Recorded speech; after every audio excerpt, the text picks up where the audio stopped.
Hello students, how are you all doing? I hope you all are doing great. I am Bani, your English facilitator at your favorite learning platform, Learn Forward by Feathercap.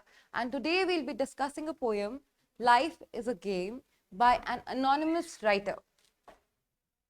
So in this poem, the writer, he compares life with a game. He says कि life एक game की तरह है. If you play fair, you will win. अगर तुम cheat नहीं करते हो तुम जीतोगे एंड जो जीत होगी जो सक्सेस होगा it will be very sweet. But क्या तुम लाइफ को फेयरली खेल रहे हो? Are you trying to succeed on fair terms? अगर तुम ऐसा कर रहे हो, अगर तुम लाइफ को फेयरली खेल रहे हो एंड अपना 100% दे रहे हो तो तुम सक्सीड करोगे ही. There is no chance that you can fail. And even if अगर तुम फेल होते हो और दूसरा बंदा जीत जाता है, because life is a game, तो अगर तुम फेल होते हो और दूसरा बंदा जीत जाता है, you should not compare yourself with the other person. You should not hate the other person. You should not sneer on the other person because you will always get a chance. And अगर आज उनका दिन है तो आपका दिन भी आएगा and you will win. तो अगर आप लाइफ को अच्छे से खेलते हो, अगर आप अच्छे से जीते हो, then you will be able to be the most happiest person alive. So let us read the story to know what the poet has written. Life can be compared with a game. In this poem, the poet tells us about some rules which we should follow to live a life like a game with a glorious prize. तो हम लोगों को life को ना pressurise नहीं करना चाहिए. हम लोगों को लाइफ को ऐसे नहीं फील करना चाहिए कि ये हमारे ऊपर एक बोझ है एंड हमें लाइफ काटनी है.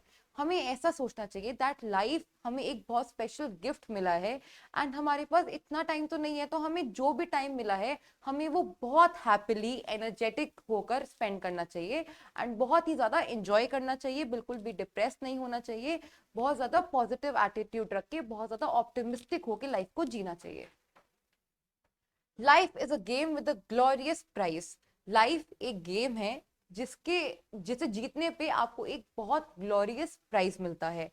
अब हर लाइन में जब भी कोई पोएट एक लाइन लिखता है ना, उसके अंदर एक डीपर मीनिंग होता है. तो life is a game with a glorious prize का मतलब है कि लाइफ एक गेम है. अब लाइफ जीते हो आप तो आपकी लाइफ में छोटी छोटी खुशियां आती हैं. तो आपकी लाइफ में जो खुशियां होती है ना, वो ही ग्लोरियस प्राइज है. तो लाइफ एक गेम है और उसके बीच में आपको छोटी छोटी खुशियां मिलती रहेंगी.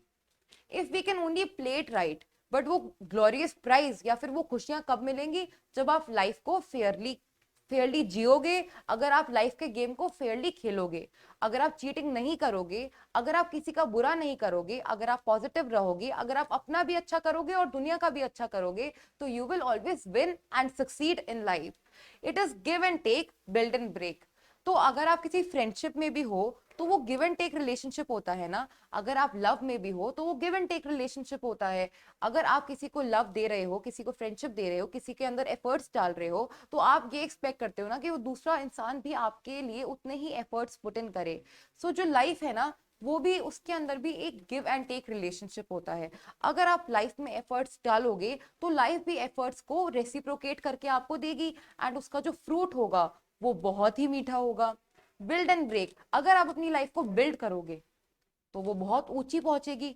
जो लाइफ की बिल्डिंग है, लाइफ की जो इमारत है, वो बहुत ऊंची और स्ट्रांग होगी.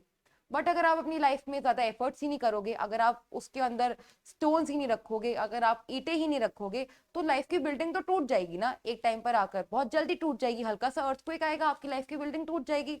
सो you have to think about it and you have to see कि अगर आप लाइफ में एफर्ट्स पुट इन करते हो तो एक गिव एंड टेक रिलेशनशिप है, तो लाइफ आपको रेसिप्रोकेट करके बहुत अच्छे एफर्ट्स वापस देगा. बट अगर आप लाइफ में कुछ नहीं करते, आप सोचते हो कि आप बैठे हुए ड्रीम करते रहोगे एंड आपको रिजल्ट मिलते रहेंगे, तो it won't happen. Nothing will happen overnight. You will have to put in efforts constantly in order to receive something back from life. And often in it ends in a fight. जैसे हम game खेलते हैं तो काफी बार ऐसा होता है कि फाइट हो जाती है, बच्चों की लड़ाइयां हो जाती हैं. तो काफी बार जो लाइफ है ना, वो एंड हो जाती है फाइट में. तो लाइफ ऐसी है कि लाइफ बहुत ज्यादा अनप्रिडिक्टेबल होती है. तो कभी कभी हम लोग गेम में जैसे हार जाते हैं तो लड़ाई हो जाती है. ऐसे जब हम लाइफ में कभी कभी लूज करते हैं, कभी फेलियर के साथ हमारा टच डाउन होता है, तो हम लोग लड़ते हैं किसी से, क्योंकि हमें वो पोजीशन अचीव करनी थी, हमें वो प्राइज अचीव करना था, बट वो किसी और को मिल गया, तो we end up fighting. But he surely wins who tries regardless of wealth और फेम। बट जो कोशिश करता है ना, एक एक पोयम है, कोशिश करने वालों की कभी हार नहीं होती, डर के नैया पार नहीं होती, और कोशिश करने वालों की कभी हार नहीं होती।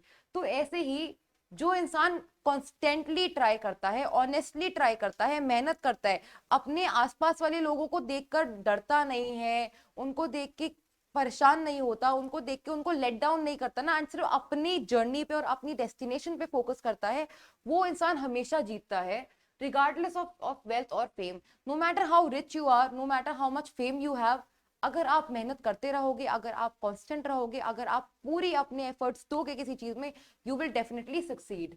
ही can never despair who plays it fair. How are you playing the game? जो इंसान बिल्कुल ऑनेस्टली, बिल्कुल फेयरली लाइफ के गेम को खेलता है, बिल्कुल ट्रुथली, कोई भी करप्शन नहीं करता, कुछ भी गलत नहीं करता लाइफ में, वो कभी दुखी हो ही नहीं सकता, क्योंकि उसके साथ कभी कुछ सैड होगा ही नहीं ना। जो इंसान हमेशा सही करता है, उसको बदले में भी अच्छी ही चीजें मिलती हैं। अब जो पोएट है वो पूछता है, how are you playing the game? अब उसका मतलब ये तो है नहीं कि आप गेम क्या, कैसा गेम खेल रहे हो।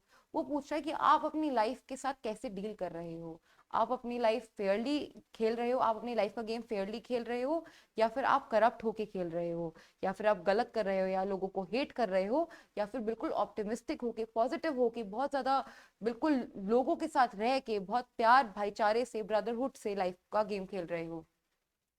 Do you wilt and whine if you fail to win? Wilt का मतलब होता है feel discouraged and give up trying, और वाइन का होता है कंप्लेन। क्या तुम डिस्करेज हो जाते हो जब तुम हारते हो, या फिर तुम क्रिप करते हो जब तुम हारते हो, रोते हो, लड़ते हो जब तुम हारते हो? In the manner you think your due, क्योंकि तुम्हें वो चीज अचीव नहीं हुई जो तुम सोच रहे थे, जो तुम एक्सपेक्ट कर रहे थे, तुम्हें वो चीज अचीव नहीं हुई, तो तुम कंप्लेन करते हो, तुम लड़ते हो। Do you sneer at the man in case that he can and he does do better than you?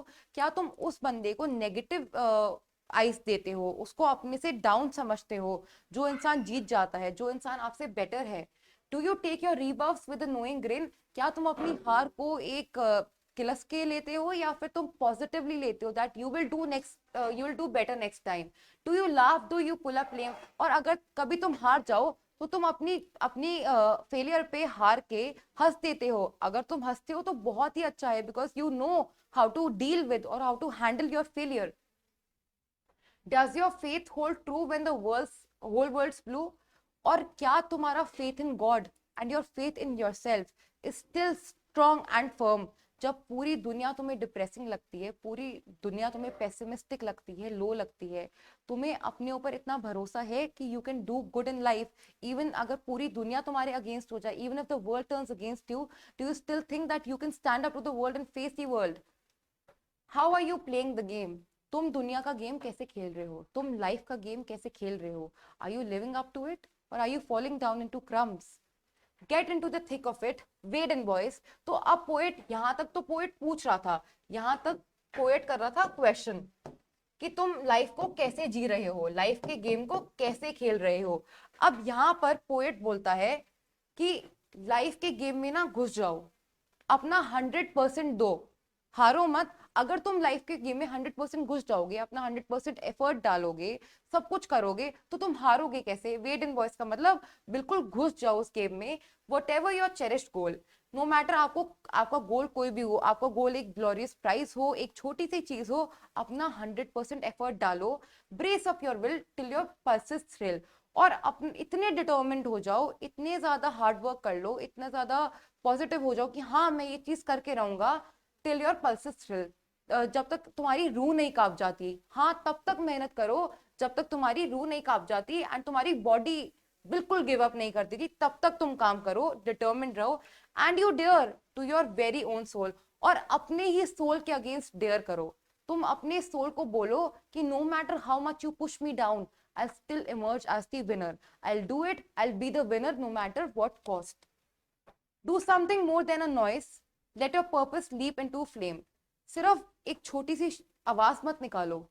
अगर तुम जीतना चाहते हो तो तुम्हें शोर मचाना पड़ेगा। You have to be clamorous. You have to win. If you have to win, then you have to make a noise. अगर तुम्हें बहुत ज्यादा, तुम्हें आग बबूला होना है, you have to be so high on your ambition, on your aim, that if you want to win, तुम्हें हमेशा अपनी एम्बिशन को सबसे टॉप पे रखना है एंड हमेशा याद रखना है, as you plunge with the cry I shall do और डाई। और इतनी मोटिवेटेड रहो, इतने डिटर्मिन्ड रहो एक चीज करने के लिए कि इट्स ईदर डू और डाई, या तो कर्म करो या फिर मर जाओ। अगर नहीं कर सकते तो डाई, बट करो, इतनी मेहनत करो कि no matter what you win, then you will be playing the game. और तब जब तुम्हारी ऐसी पोजीशन आ जाएगी ना कि इट्स ईदर डू और डाई, या तो मैं पूरा काम करूंगा या मैं अपना 100% दूंगा या फिर I will not live any more. जब वो होगा ना, जब तुम्हारे अंदर ये एक एम्बिशन होगी, ये एम होगा कि मैं करके ही रहूंगा, तब तुम लाइफ के गेम को अच्छे से जीत रहे होगे और खेल रहे होगे, and that will be the moment that you will succeed. So to succeed you have to give your 100%. To succeed, you have to be determined to do something. To succeed, you have to believe in yourself. और इतने motivated होना पड़ेगा कि कोई भी तुम्हें कितना नीचे खींचे, तो कोई भी तुम्हारी तरफ नेगेटिव बोले, कोई भी कुछ बोले, you have to believe in yourself. तुम्हारा खुद का एम इतना हाई होना चाहिए कि और सबकी बातें तुम्हें अफेक्ट ही ना करे। Do not underestimate anybody, but still अगर कोई तुम्हें नीचे खींचे, do not believe in them, believe in yourself and believe in your aim कि तुम करके दिखाओगे सबको। So that was the poem. Let's come to the competency based questionnaire. Which of the following words is a synonym of belief? The answer is faith. Which of the following words is the antonym of hope? Hope का antonym हो गया despair. Now, what are these lines about? Life, death, or both life and death? The answer is life. Who wins in a fight? Just a second. The ones who play life right are the ones who win in a fight. Life is a game with a glorious prize. Life often ends in a fight. True. Write the rhyming words of right from the extract. The answer is fight.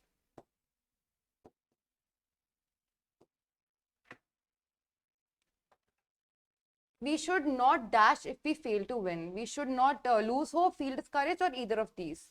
Either of these. Should we sneer at the man who is better than us? No, we should not sneer at the man who is better than us. We should accept our failure and move on from that, and we should do better than next time. Whatever might happen, but we always have to reach our goal. True. Write the rhyming word of lame from the extract. Game. Now let's come to the question and answers. Answer the following questions. What is life compared to in the first stanza? Why do you think the poet makes the comparison? Life is compared to a game in the first stanza, and the poet makes a comparison because the poet wants to tell the audience that life is like a game, and if you play it fair, then you have a full chance at winning. What does achieving the glorious prize depend on? The achieving of the glorious prize depends upon the fact that you play it right, that you do not lose hope, do not feel discouraged or demotivated no matter how many failures you go through. What assurance does the poet give to those who play it fair? The poet says that those who play it fair, play the game of life fair, no matter what comes their way, they will definitely succeed. In stanza 2, the poet suggests two negative responses we should avoid. What are they? We should not, the poet says that we should not stare down on the people who win. And the next one was,